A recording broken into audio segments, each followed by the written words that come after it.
everyone, welcome back to JP's Budget Collecting and another episode of the Indie Show. And tonight we are talking God Country, Donny Cates' masterpiece, I think, to a lot of people. And I have several guests with me, including a first-time person on my channel, Mr. Garrell. What's going on, man? What's happening? Thanks for having me. Oh, well, you know, I was told us in the chat today that I've hit the big time now. I haven't got 1,000 subs yet, but I have Mr. Garrell on my channel. We are opposite of what I said on the chat today, but yeah. Officially hit the big time. So I want to thank you for joining us. And let's get to the other two people that are going to be on this panel. First up, we have a common guest on my channel, Matt, the boy I said. What's going on, Matt? Just chilling, man. Excited to talk about this cool book. Okay, I'm calling you out. You already changed your 9.8. It was something else. I didn't have anything God Country, right? Like, I think I own one book that I got in a mystery box that's signed by Cates, but then I'm like, wait, Donny Cates. You wrote this one. Let's throw Donny Cates up instead of Bane, you know? So I'm trying, man. I'm trying.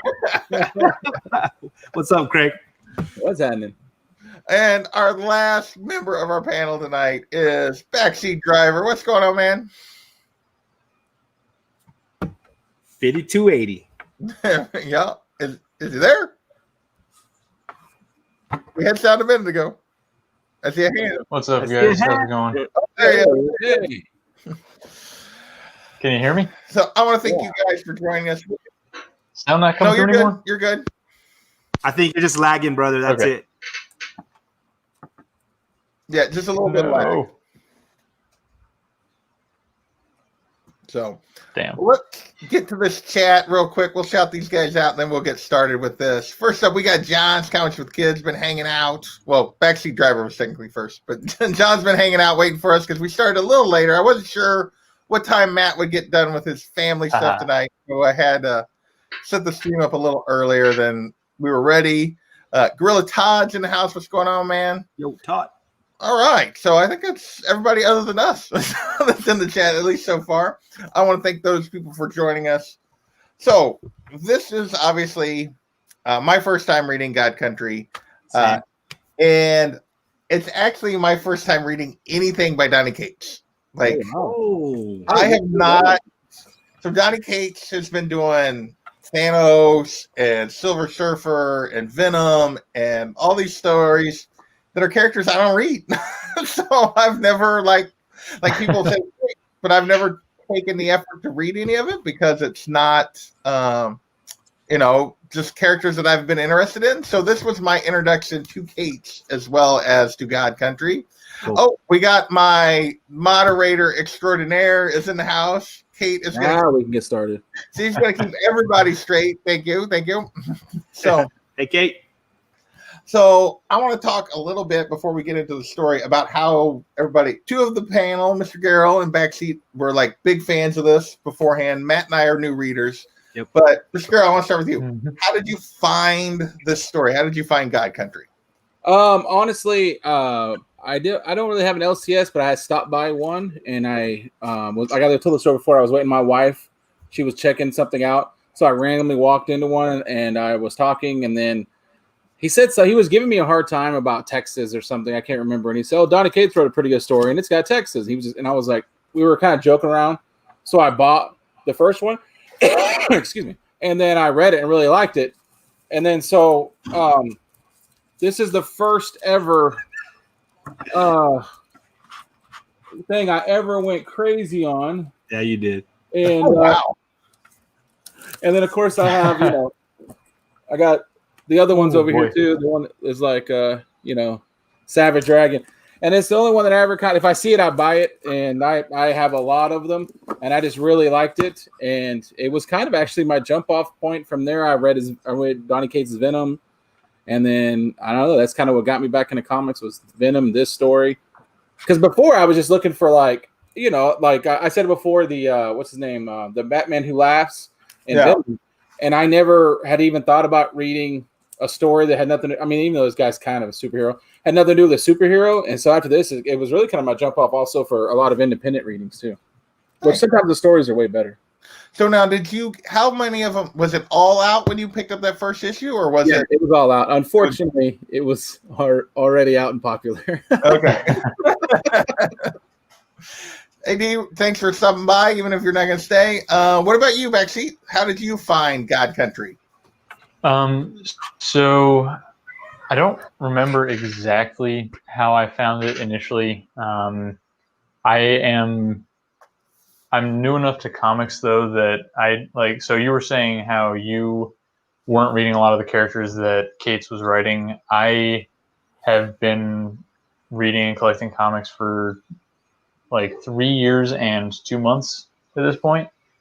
Like, it was Free Comic Book Day of 2017 that I first picked up a comic. Nice. And so I was when the new Venom run was starting, I had just moved, and I was at a new LCS, and I was kind of just trying to figure out what characters I wanted to read beyond Captain America. I've always been a fan of him even before I was into comics, but and Batman. But I picked up Venom. I liked what I was reading, and I've gotten a lot more into symbiotes in general since then. But then I feel like it was John maybe going through the trade paperback on one of his old new comic book days or something like that. Okay. I don't remember for sure, but I found the book.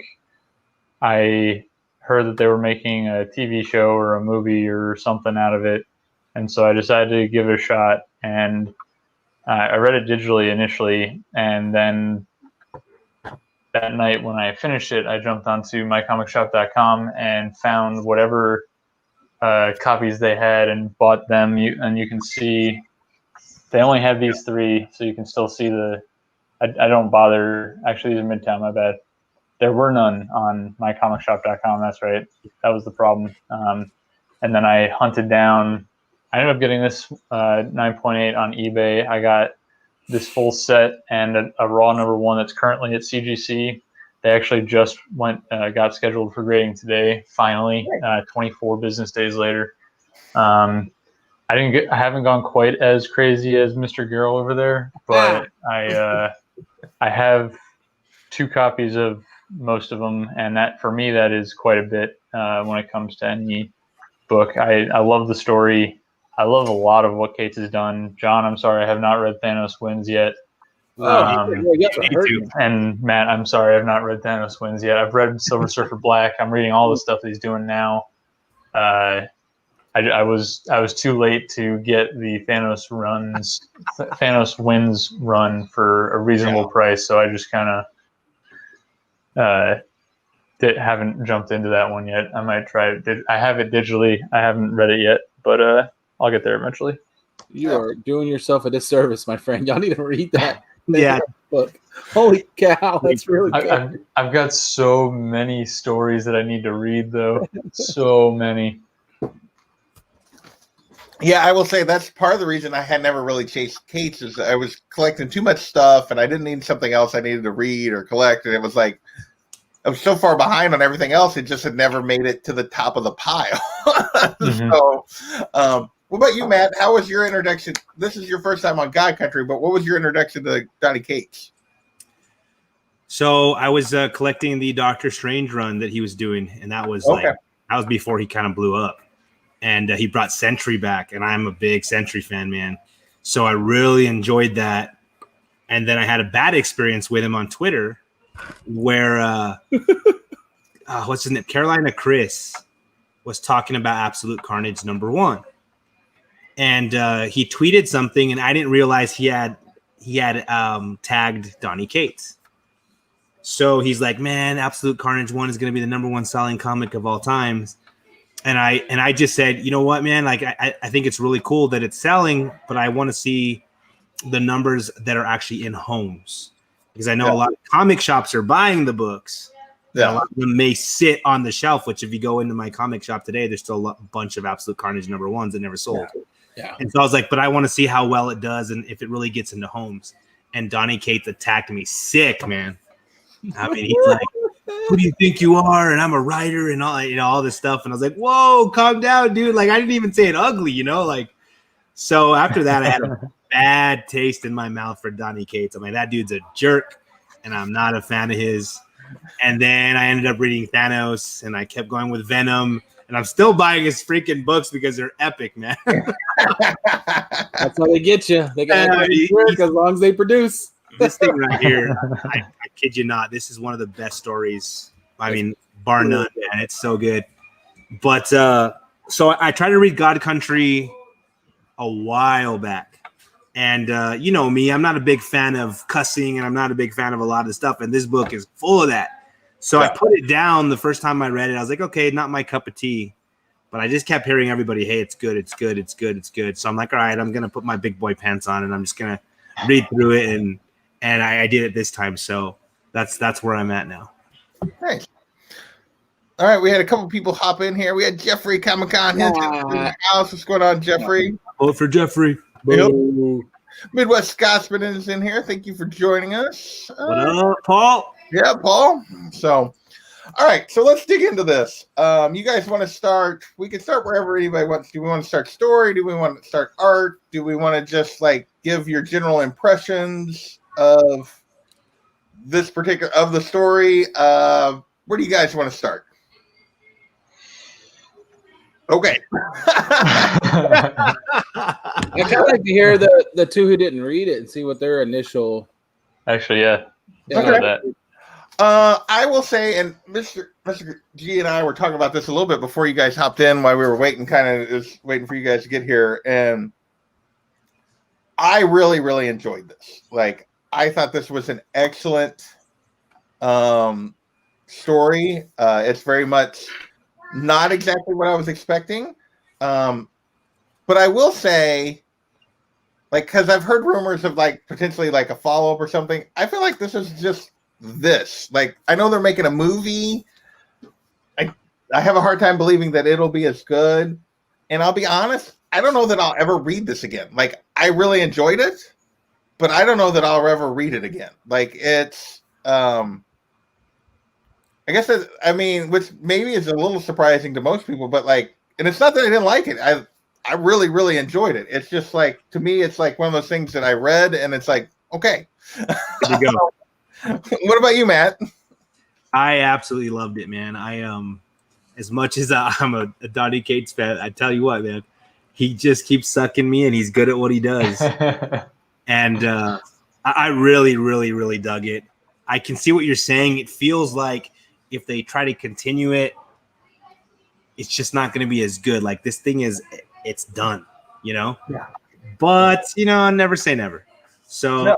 I will read it again. I like it, but I see what you're saying, man. Like, I don't know if they're going to be able to bring in the demons and all these stuff, but I really loved it. I really did. Yeah. Obviously, you guys went out and bought a whole bunch of books, but what were your first impressions? What was the part of the story that stood out to you the most, Mr. G? I guess honestly, just because, like I said before, I was not expecting it, like you said, at all. I didn't really know, because, like, the covers, you see a guy with a big sword, so I'm thinking it's going to be some kind of superhero story, and it ended up being about son and dad's relationship and stuff. And so I guess because I wasn't expecting it the first time I read it, I was kind of like, oh, that's a really neat story.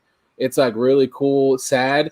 And then this last time I read it, like 2 days ago, it was a totally different point of view, because I was thinking about when I get old and my son's trying to figure out what to do with me. So it kind of hit me in a totally different spot than I was expecting. So I almost got like a whole nother, almost like emotional, because I was like, oh my gosh, I didn't even think about a time, I was in a different place. And now that my son's, getting older, I was thinking, yeah, wow. Now I look at it from a totally different point of view. Now I looked at it from the point of view of the old man trying to hold on to what he's got. And, you're losing it, and you see your kids getting older and stuff.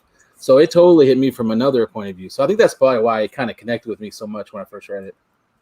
Nice. What about you, Backseat? What was your first kind of impressions of this when you read it? What was it that hooked you into it?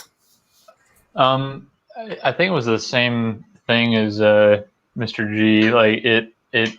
I also thought there was going to be some superhero story, and for whatever reason, I'm not a huge fan of like cartoons and anime and stuff where the characters have this massive weapon that's just way too big for them. I just think it's weird. I don't think it's cool. But somehow the way that Jeff Shaw drew it in this book, it fit so much better than I expected it to. And it also makes sense just with the size of the gods that they put into this story. But the fact that they were able to make it still so focused just on a man trying to hold on to his memories and trying to hold on to his family, and then the parallels that they draw with a tomb and trying to cling on to something that he has made and that will be able to leave behind instead of just actually focusing on what he has. Yeah. I really like that, but if we're talking just like a single moment in the story, then it's got to be like it's in the, I think it's the end of book 1, and Aristus Aristus doesn't show up till book 2, I think. But whenever he's conversing with Emmett. Aristus is, if you can see my finger, for people who have not read it yet, is this dude. He is the god of war, and he comes to reclaim the sword at some point. But when he basically gets sent back to his daddy with tail between his legs, he asks Emmett what message to bring to his dad, and he utters 4 words that they've been made famous by, I believe it was Battle of the Alamo, or at least the war between Texas and Mexico. They were made famous by the Spartans back in BC when the Persians were coming through Thermopylae. He simply says, "Come and take it, Molen Labe," and Texas, baby. I was born in Corpus Christi. I consider myself more or less a Texan. I left when I was like 2, so most people don't consider me a Texan, but I still consider myself a Texan. And those 4 words just always send chills down my spine, even if they're not used in a way that I agree with necessarily. They still, just the idea of the history behind it and what they really mean, what they are supposed to mean. I love it. Yeah, whenever a Texan reads those words, we're obligated by blood to almost start hooting and hollering the moment you see it. So, I didn't even register, I didn't even think about this. The fact that, I'm reading the story and we're discussing with this Texas story with 3 Texans. It hadn't even clicked with me when we were going through this. So, I don't know if I can handle that or not. Too many Texans on this. Right, man. My ancestors were on the other side of the Alamo, and now I'm on this side. So, So the thing that stood out to me, that I probably enjoyed the most about this, that I was not expecting, is, to me, this truly is the story of 2 different fathers and sons. Most of the focus is on Emmett and his son, and I'm now blanking on his name. Roy. Oh yeah, Roy. But we also get this god and his son, his son of war, Aristus, that we've seen in the panel, Atuma, or however you pronounce the god that made the sword. And it's very striking to me because the whole thing is really about Emmett gets this. Emmett is suffering from Alzheimer's. For those that have not read it, and when you meet Emmett at the beginning of the story, he doesn't even really recognize his son. He's very violent. He's a mean old man. He's a mean old man. He can't really. He doesn't understand what's going on, and he's lashing out because of it, because he can't remember. And this storm comes, and with it comes a demon, and with it comes a sword that flies to Emmett's hands, and he uses it to vanquish this demon, but it also gives him his life back. If he's holding it, he's himself.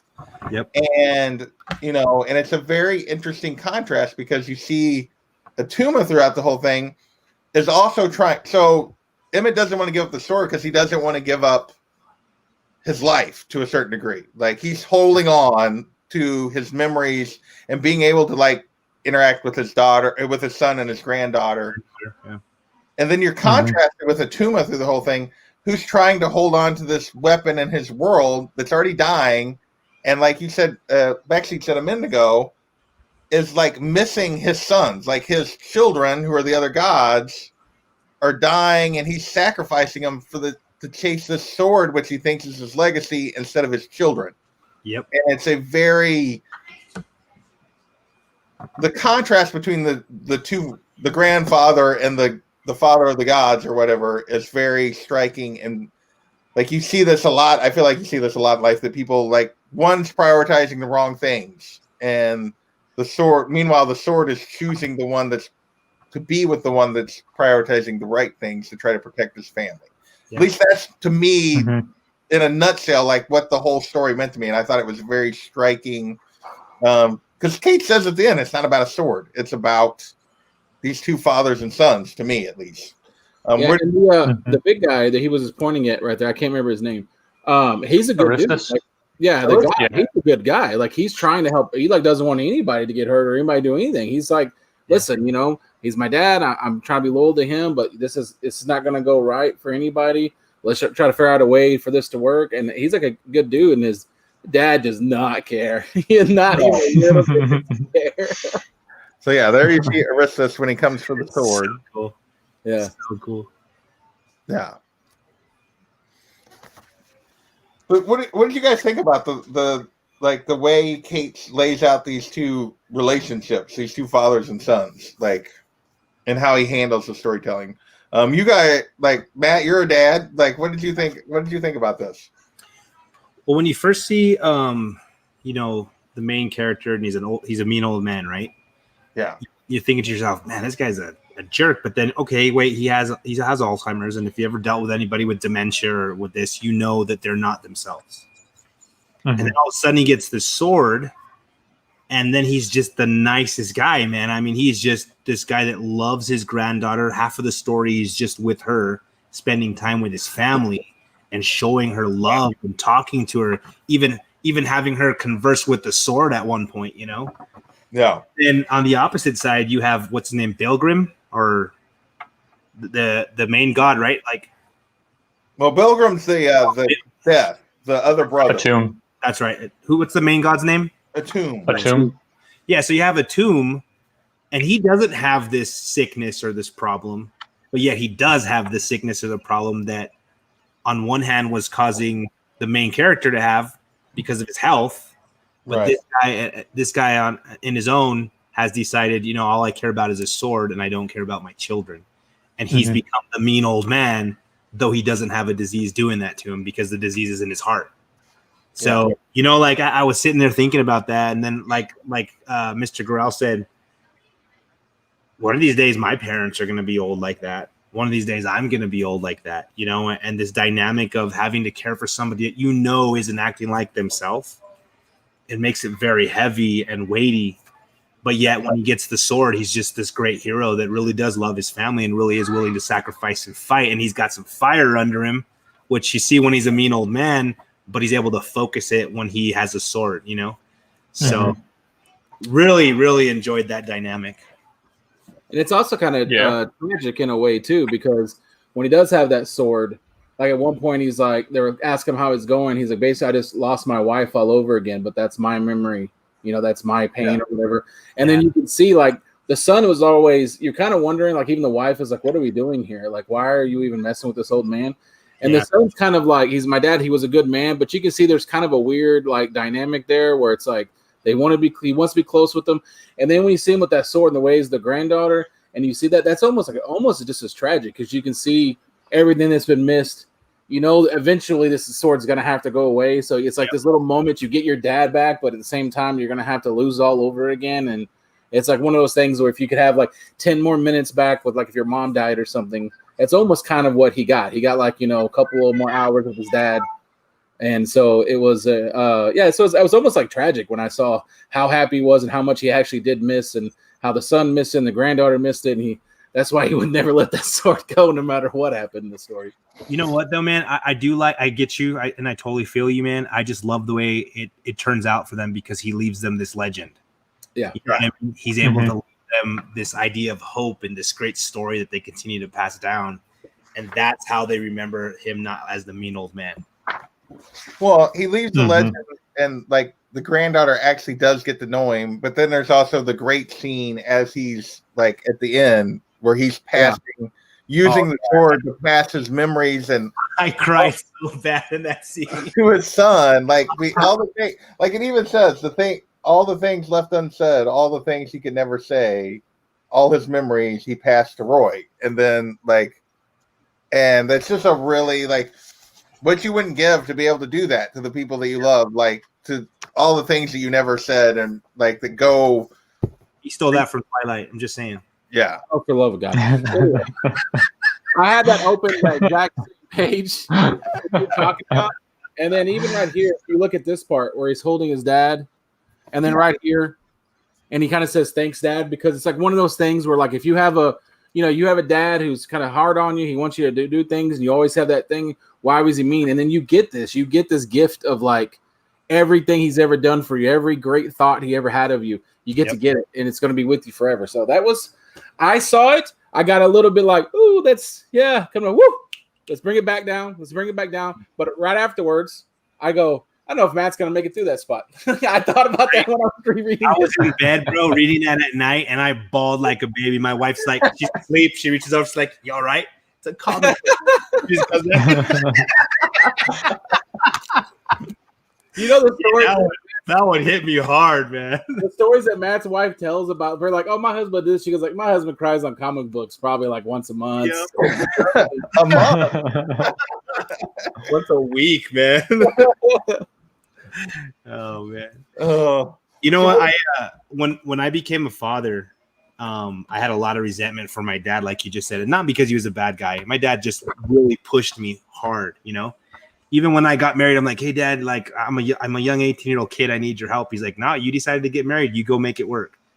And so I always had this kind of But as I started getting older and having my kids, and there was just this moment where I was like, "Dang, I appreciate that, dude. Everything that I ever was mad about or whatever, I get it now, And it's almost that moment where they touched heads like that, and he was able to pass that to him, this wisdom and this love and all these things he could never say. But as a father now, the more I see my dad, the more I'm like, man, I love this guy. He really, really did good for me, So I love seeing that in the book because it just it passed so beautifully, and I cried like a baby. But it's like you were saying beforehand, and you were saying earlier about how you don't know if they could have a part 2, or even how the movie is going to work. And we were saying that because almost because we were trying to come up with ideas, maybe they are going to have it like a prequel, or maybe they're going to have it in a totally different universe, and it was nothing to do with this story, and it's about the sword. But then we kept saying, but then it's kind of about the sword, and it's not really what this is about at all. I'm not going to say it would cheapen it, but then it's almost like I don't even think I need to hear that story. I don't think that story needs to be told because this is it. I don't need anymore. Yeah, I would agree with that. Sorry. Yeah, I thought that my understanding was that it was a spin-off, not a sequel, not a prequel, not even necessarily directly related to this. I thought that the next book was supposed to be taking place within the universe. Maybe Valifax was going to be part of it, but other than that, I haven't heard any details at all, even when it's supposed to happen. But I thought it was supposed to be kind of like a God Country's over here, and it's over here and maybe up there or something like that. They're tangent, but they're not actually part of the same thing. But I don't know. Gotcha. Well, and that would make more sense to me because I feel like this is very much like a self-contained story, and it's really a self-contained story about this old man getting a second chance to interact with his loved ones and pass on, show them that he cares, and get to know his granddaughter and tell his son the things that he never told him. And At least to me. What about you? Like, we went through a lot of that backseat. You didn't get to like chime in, but what did you like think about a lot of that in terms of the relationship between the father and the son and his family, and in reading this? You're saying when you were talking about comparing the two relationships, or just either or both. Yeah, whatever you want to, wherever you want to go with that. So it was. I don't know. It's hard for me to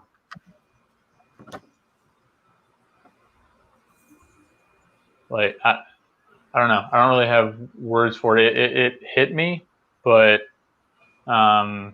it made me think of my dad, and I don't have kids, so I don't have the other side of I don't have the other perspective of it. But it just made me think of my dad in general. It didn't really remind me of our relationship or anything exactly, but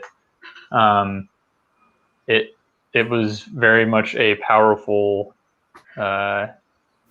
look at least these father-son relationships, and I got teary-eyed when a couple times when I was reading this story the first time.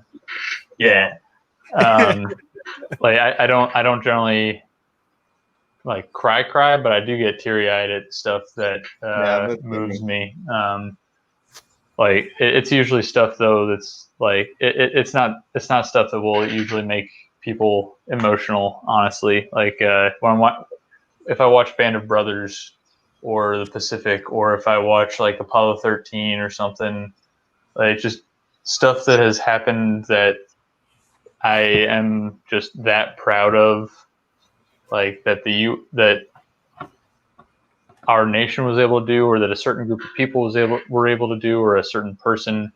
And then there's this stuff that I also get emotional at that other people would normally get emotional at. I know it's not really answering the question, but I don't really have a good answer to the question.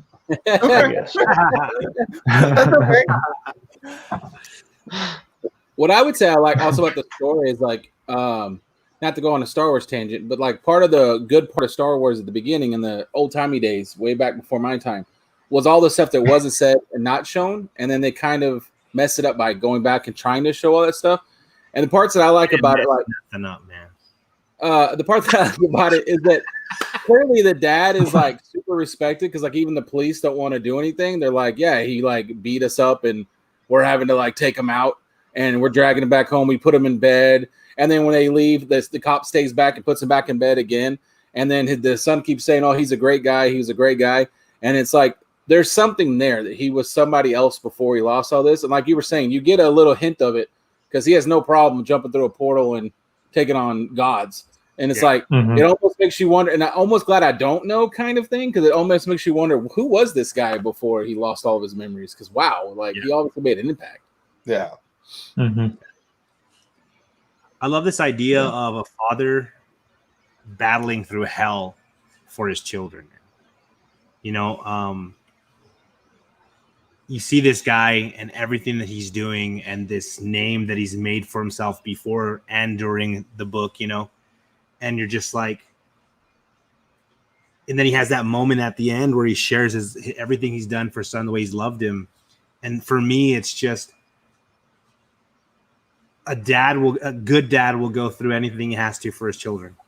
You know, he'll go without eating. He'll go without whatever he has. He'll work hard. He'll fight and scrap. You know what I mean? Like there's just this whole idea of him doing that for his son to pass on. And I love that.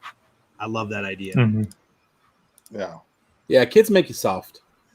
I like never cried, and now like I've said it before, Subaru commercials make me cry because they have that little boy, and then suddenly he's an adult and he's leaving the house. I was like wiping tears away, and I'm never buying Subaru. I swear to God, that's not a nice thing to do. Bro, I'm just glad Toys R Us commercials aren't on anymore because I used to cry with those when I was a kid. I want to grow up.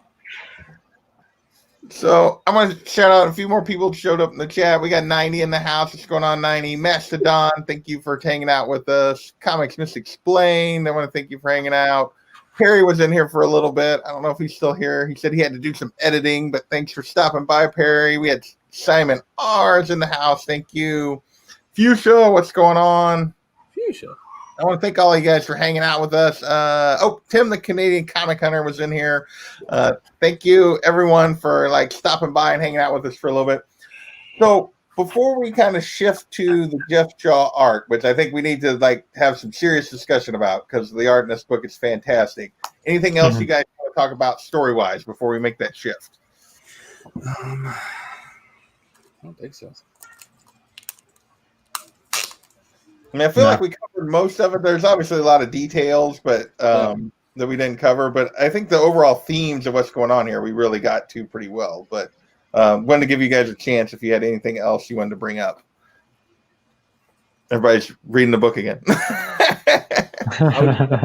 No, I think we spent like 36 minutes talking about how he emotionally attacked us all. So I think we did a pretty good job on this. I will say this: there's a lot of family themes in here, including the relationship between him and his wife, the son and his wife. Yeah. And I could see, you guys mentioned earlier, like, how could you see this story continuing? I could see the granddaughter grown up having issues with mom, or not really issues, but just some kind of story about the mom and daughter now, Yeah. I could see something like that happening. But just wanted to there's one scene that we didn't really talk about that I really enjoyed, and that was and I can't remember Artemis, the God of War, after he's like been defeated by Emmett, and Emmett just went back to face his father, and this whole scene where they're sitting on the porch, he's this God sitting on the porch with the mom and the little girl, and they're just it's just such a good it's such a cool little moment that I really enjoyed and thought was awesome. Yep. So, but let's talk about this art. I don't know. I can't really think of too much else that I remember Jeff Shaw being like the artist for, and maybe that's just because I'm just not remembering it. But there's some just spectacular panels in this. I mean, even like the opening page, like this desert scene, is phenomenal. I'm gonna make myself like just the detail and everything else, but there's some panels in here I want to get to, like just a couple of them. Like after he initially gets the sword, this where did the page go? Sideways splash page. I can't find that I just had, so I'll go back to this while I'm looking for it. Where'd it go? There it is. Oh, that's a different one, but yeah. Good one there. Yeah, that's after he has both weapons. That's late in the game. Hang on, let me make it big. Stay up there. Wrong person. Make this one big. Right? Yeah, man. That's an amazing panel. My favorite thing about the art is actually the color. I mean, look at that yellow just shining out. Yeah, it's really vibrant. He does a really good job of contrasting the bright foreground against the dark background. Yep. Somebody mute Jeffrey for like 30 seconds, please. Kate, get control, Jeffrey. So, like, this is the panel I was looking at, like right after he gets the sword. Oh, like that. Yep. It's a really cool panel. And then there's a panel later when I can't remember the name of the son that's the God of War when he comes for the sword. This panel, like that page. Oh yeah. It's a celestial, man. It is a celestial. It is a really cool, like so cool. Before the battle where he ends up getting to the panel that he was just showing, where they're like, it's just. See, I like those. Then I like when he contrasts with one of these where he says, "I remember everything," and then you can see like the emotion that that he has when he holds his granddaughter for the first time, and his daughter-in-law, and you can kind of see it. Like he goes like really detailed on that, and then he does this like really emotional thing with some of those panels. So I like that about the art too. Yeah, I mean, he does a really good job of. Oh, Matt's got something. Go ahead, Matt. I'm just showing some of the color. Yeah, it's ridiculous. Look at that. Yeah, the colorist on this was I forget the colorist's name now. Jason Wordie. Yeah, and he does do a phenomenal job with the color. Because they did that thing where they like the first part was in Texas, obviously. So they did a lot of the browns and the yellows and all the desert kind of scenes. And then when they go to the other world, that stuff starts with the pinks and the blues. Like, they did all this browns and Yep. And then boom, when he goes to the other place, it's like all these vibrant colors. Yeah, there's definitely a very different. But I will say, like what Mr. G was talking about, like he does a really good job of emotion. Like this whole scene at the beginning when the little girl like sees her grandfather like angry before he's like, in her eyes what she's seeing and her frightened, and then you get a scene later, like where the two of them are when he's back to himself and she's like running to him and they're talking, and it's just like the scene where the sword's talking to her is where I was trying to get to, but like it's just I mean, he does a really good job of both ends, and you get the husband and wife together. He does like it's not just the big panels that are really good in here. It is also like the small moments, like Mr. G said, that like I see a lot of people saying they wouldn't need to pick this up. I bought it on Amazon and it wasn't very expensive, the trade to read. Oh yeah, it's not super expensive. I mean, it's a typical trade, but you can get it for you just buy even on Amazon or whatever. Yeah, you can probably get it for cheap. I think it's like 17 like retail listing, but I think I got it from In-Stock Trades for like 10. Yeah. So or Amazon probably you can get it for below cover price. Oh, there you go. That's the panel I was looking for. Mascot. Yeah, Hang that's on. a really good one. I'm thinking of the wrong person. Nope, sorry, man. I was late. It's all good, man. Let me see if I can get it back again. Yeah. Look at that, man. That's awesome. Yeah. So good. Here's every Texan's favorite page. Yeah. See if Oh yeah, where he's got like the solar system in his like clothes and stuff. Yeah. Come and take it. there we go. Zoom in. That'll work.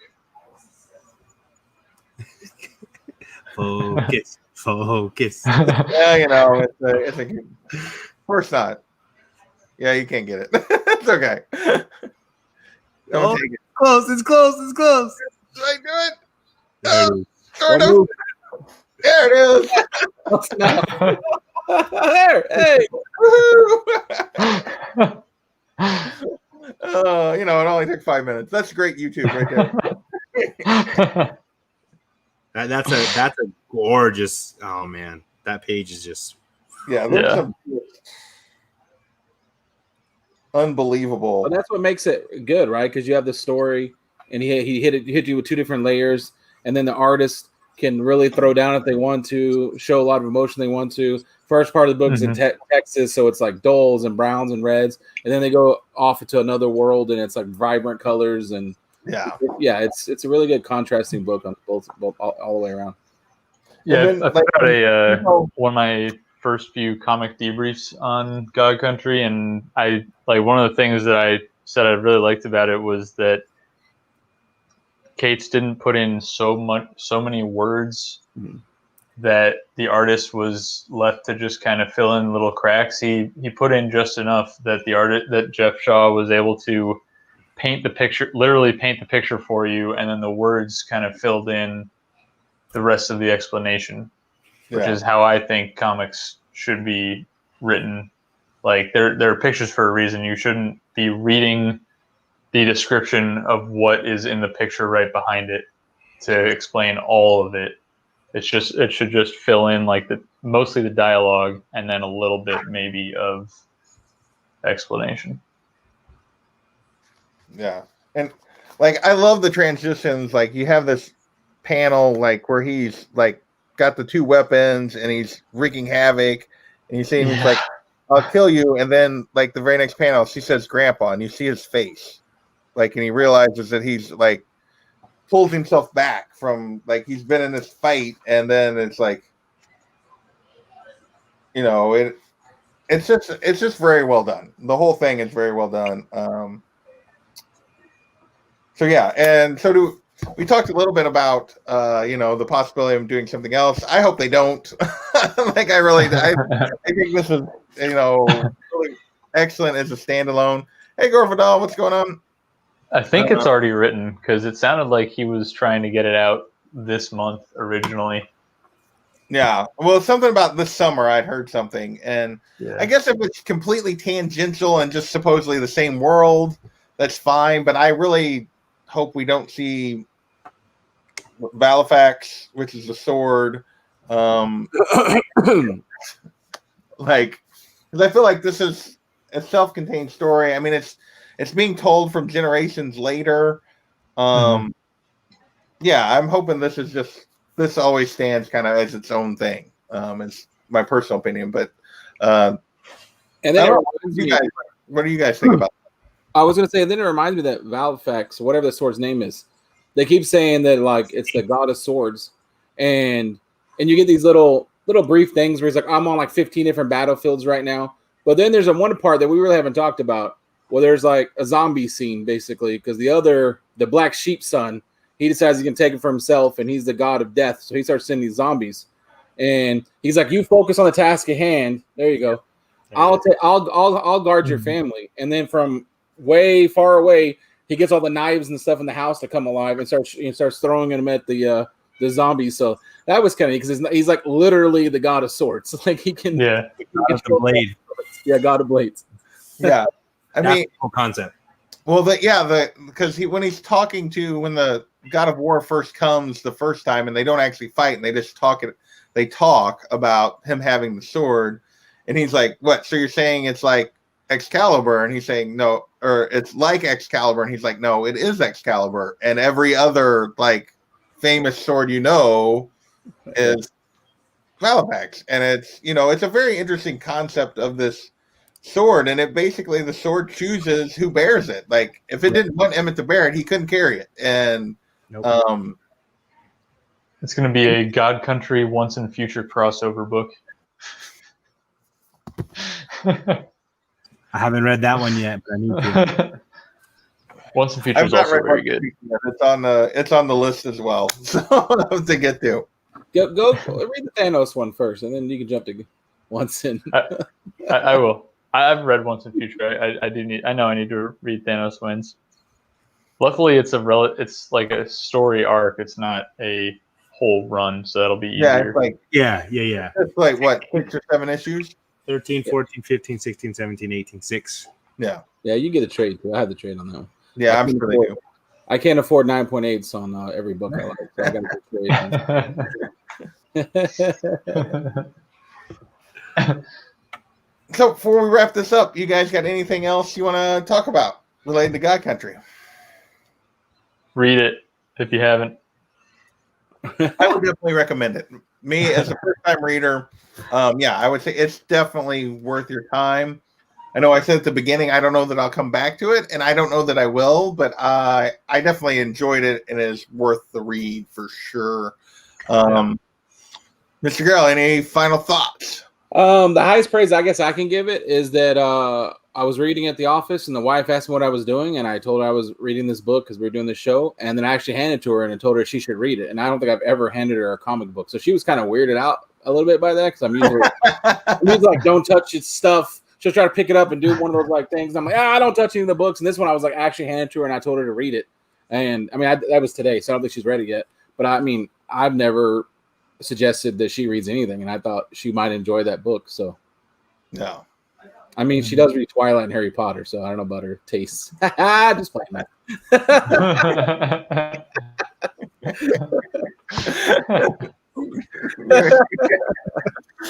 What about you, Matt? Any final thoughts on this? Yeah, man. The art's amazing. The color's amazing. Reminds me of Jane Foster Thor. Yeah, part of the reason why I love that story. The fantasy in this is great. The gods and the other worlds and zombies and not werewolves, but wolves and portals. I mean, that's all great. And then this whole idea of family and the family ties and the things that make us and break us. It's a great read. I really enjoyed it. So check it out if you haven't. Hey, Hialeah. We're wrapping up, but thanks for hopping in. Hi, Hialeah. I would say epic is an excellent way to describe this. Yeah. And it's very much. It's a story very much driven by the presence of the sword, but as Kate says at the end, it's not about the sword. It's about these family relationships, and I think it's definitely worth anybody's time. Go ahead, Becky. Were you going to say something? I was just looking at the cover for issue 6, and so like it talks about how there's how a collapsed star basically is taking pieces of the Kingdom of Always, like it's making it collapse on itself as well. And I realized this is supposed to be a depiction of a black hole, and I was just kind of staring at it, like it's probably the most accurate artist depiction of what we think a black hole looks like that I've ever seen. So I was just saying that's pretty cool. Yeah. I didn't have anything else really constructive to add. That's okay. So, you guys got anything you want to pitch coming up before we get off of here? Mr. G, you got what do you got coming up on your channel? Nothing. Just Monday nights, me and Barbarian do our Hunters. I actually bought a few comics because before it was, I mean, some people would give me the business in the chat about it was just me hosting Barbarian's hunting that he would do, but I actually bought I know that feeling. I bought a couple. And so, yeah, I would just hang out, show some books we bought. And I know that's about all we kind of do is did that one show. Okay. Bexy, you got anything coming up soon? I will be back with you next week, a week from today, for Saga Volumes 2 and 3. Ooh. As I mentioned earlier, my modern tier submission finally got scheduled for grading. I called them yesterday when it was still marked received after 22 business days, and they said, "Oh no, it's scheduled for grading," and then miraculously it got scheduled for grading today. So I don't know. A buddy of mine said he thinks they just realized they messed up and ran it down. But anyway, I plan on doing a live unboxing with that, and hopefully you'll be able to make it back for that one since you were there when I boxed up the books. Yeah. Other than that, I think that's all I'm doing. Nice. I've gotten really busy again lately with work, so it's made it harder to do YouTube, and I already am very inconsistent. Well, yeah. That's okay. That's okay. Yeah, find time when you find time. That's it's supposed to be fun. This is, at least for me, it's a hobby. It's not a I'm not making any money off of YouTube, so do it when you You can make money on YouTube? What? Well, not me. So, Matt, what about you? You got anything coming up? Man, I just am trying to make some money. So I got some mystery boxes coming out soon. So got some fire in them. Got about 5 of these. And let's see. Got some more Thor. Second appearance of Thor going in there. Wait, what? Wait, go back to that one. Is that Jim 84? Yep, 84. Holy Let me put that in the mystery box. So, there you go, Major X. How are you going to show that right before Yeah. the Major X one? Those don't even. They showed it, man. Kamala Khan. So, let me put it in the mystery box. You and I need to talk after we get over here. Hey, I'm going to send you my current hunt list, and we'll see if there's anything that can be pulled before the mystery boxes are created. yeah, man. I got some stuff in there, man. So now that's it. Just whoever's interested, look forward to that, and that's it. Nice. So you don't have any shows coming up on your channel? We got my 9/8 dropping tomorrow at 10. It's already uploaded, so it'll just go live then while I'm at work. And then we got Comic Gories in 2 weeks, not this coming Monday, but next. We don't have Comic Gories on Saturday. Oh, duh. I'm so glad you reminded me.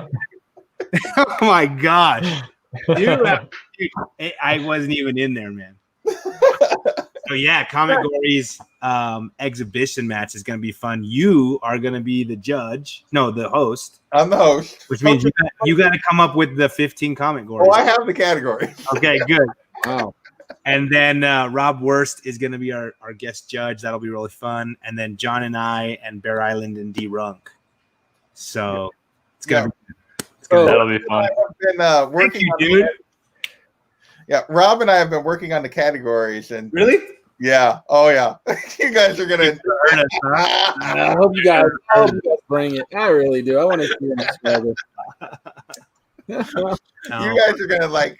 You're gonna when I put up the categories, you guys are gonna like son of a. Never mind. Get off the show.